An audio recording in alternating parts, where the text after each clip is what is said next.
Hi Monday everybody, Coach Tabor here at Afterburn Performance. Today we're going to continue our foam rolling series looking at the mid-back or the thoracic spine area.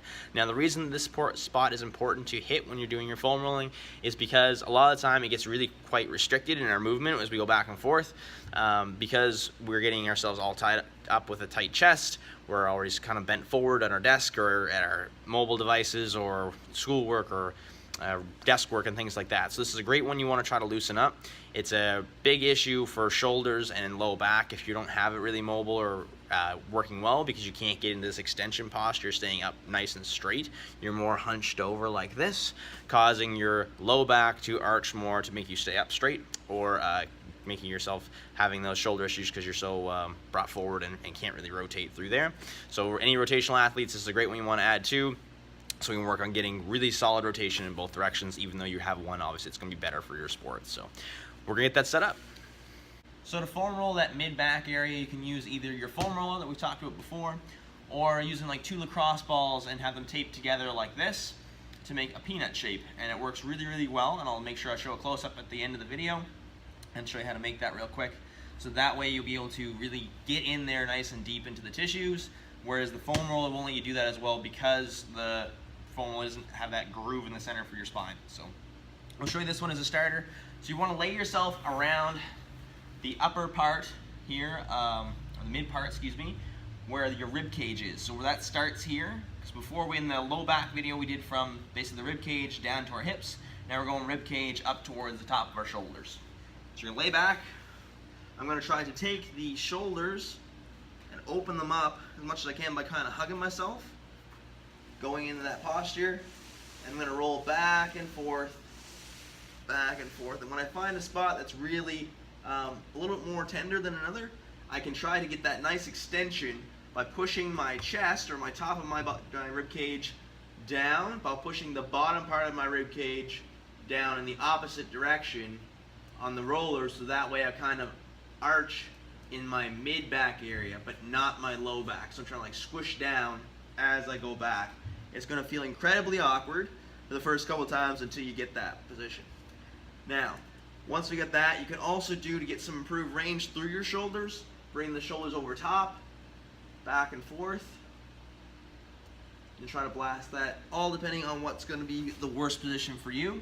You can do the exact same thing with your peanut. Lay it down. Now this is going to be a little bit more tender, quite a bit more tender. You want to have the center groove along the spine, and then you're going to roll back and forth. Now you may not be able to put as much pressure down or roll as much. That's okay. And then you're going to try to do the exact same thing, tipping over. You can come back a bit, tip over, come back a bit. You can hug yourself, open yourself up that much more, and do the same thing. Doing our range of motion, bring the shoulder to top. You can bring them across, hugging yourself. You can do like row variation. Lots of ways that you can get that nice mobility through that mid-back area. So that's how you would foam roll your mid-back, everybody. A couple ways you can do it, and it all depends on which range of motion you're worse in.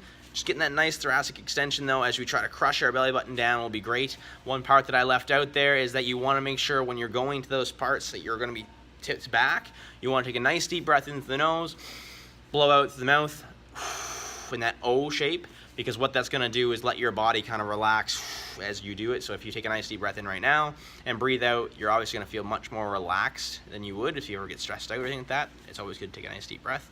So that's going to let your body get you that extra little bit of range. Now I want to do a close-up on the peanut shape that I have. So the peanut that's here, these are 2 foam baseballs that I got in Canadian Tire here in Canada. So you can take them, put them together, and then I used hockey tape. And what I did is go around the outer edge and wrap that around a couple times, and then I went through the center. And this groove here in the center, you can see it like that, is where my spine is going to sit. So that way I can really get into the muscle tissue on each side of the spine and let the spine roll back and forth here. There are some more sophisticated tools that you can definitely buy online on Amazon or things like that. However, this costed me about $8. $7 roughly to make. So I like things that are cheap and easy that you can do and still get a pretty decent benefit out of it. So that's what I would recommend. If you want to try that out, we have some here too at Afterburn. So give it a shot, and I apologize in advance for the discomfort. Have a great day, everybody. We'll see you next week. Hi everyone, Coach Tabor here. Thank you so much for watching. If you'd like to stay up to date with what's going on at Afterburn Performance, please take some time, go like our Facebook page and follow us on Instagram. If you want to see more weekly content from myself here, Coach Tabor, then subscribe to our YouTube page and I'll be putting out videos weekly. Thank you so much for watching and have a great week.